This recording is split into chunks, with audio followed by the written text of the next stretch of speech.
മനുഷ്യർക്കൊപ്പം എന്ന പ്രമേയത്തിൽ 2026 ജനുവരി 1 കാസർഗോഡ് നിന്ന് തുടങ്ങി ജനുവരി 16 തിരുവനന്തപുരത്ത് സമാപിക്കുന്ന കേരളയാത്രയുടെ ഒരുക്കങ്ങൾ പൂർത്തിയായിക്കൊണ്ടിരിക്കുകയാണ്.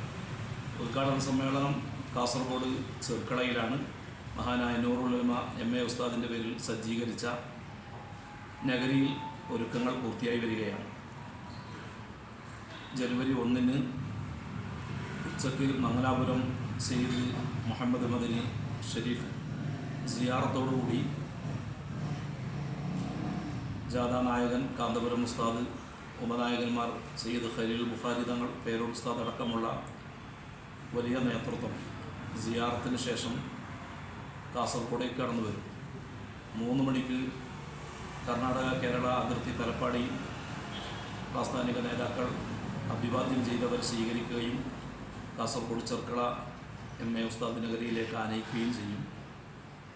ചെർക്കള നഗരിയുടെ 1 കിലോമീറ്റർ മുമ്പ് നമ്മുടെ ഈ കേരളയാത്രയുടെ പ്രത്യേക സന്നദ്ധ സേനയായ സെൻറ്റർലി ഗാർഡനുകൾ 313 സെൻറ്റർലി ഗാർഡനുകളുടെ അകമ്പടിയോടെയാണ് നേതാക്കളും വേദിയിലേക്ക് കടന്നു വരുന്നത്. ശേഷം ഇവിടെ 4:30 മണിക്ക് ഉദ്ഘാടന സമ്മേളനം ആരംഭിക്കും. സുൽത്താനുൽ ഉലമ കാന്തപുരം ഉസ്താദ്, ബാക്കിയുള്ള പ്രാസ്ഥാനിക നേതാക്കൾ, അതോടൊപ്പം തന്നെ കർണാടക നിയമസഭാ speaker UT Khader, minister Kadannappally Ramachandran, മറ്റു MP MLA മാർ, സാമൂഹ്യ സാംസ്കാരിക രംഗത്തുള്ള വ്യക്തിത്വങ്ങൾ, പ്രിയപ്പെട്ട പ്രവർത്തകന്മാർ ഇവരൊക്കെ സംഗമിക്കുന്ന കേരളയാത്രയുടെ ഉദ്ഘാടന പരിപാടി, ഇതിൻ്റെ എല്ലാ സജ്ജീകരണങ്ങളും ഒരുക്കങ്ങൾ പൂർത്തിയായി വരികയാണ്. ഒരു ചരിത്രമാവുമെന്ന് തീർച്ചയാണ്.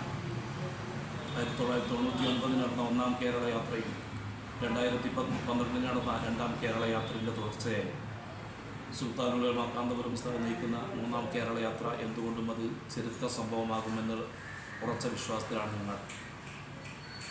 ഇതിൻ്റെ ഭാഗമായി ഇന്നലെ പതാക ഉയർന്നു കഴിഞ്ഞു.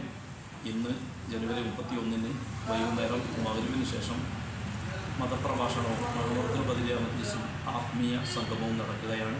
വ്യത്യസ്ത പരിപാടികൾ ഇതിൻ്റെ ഭാഗമായി നടന്നുകൊണ്ടിരിക്കുകയാണ്.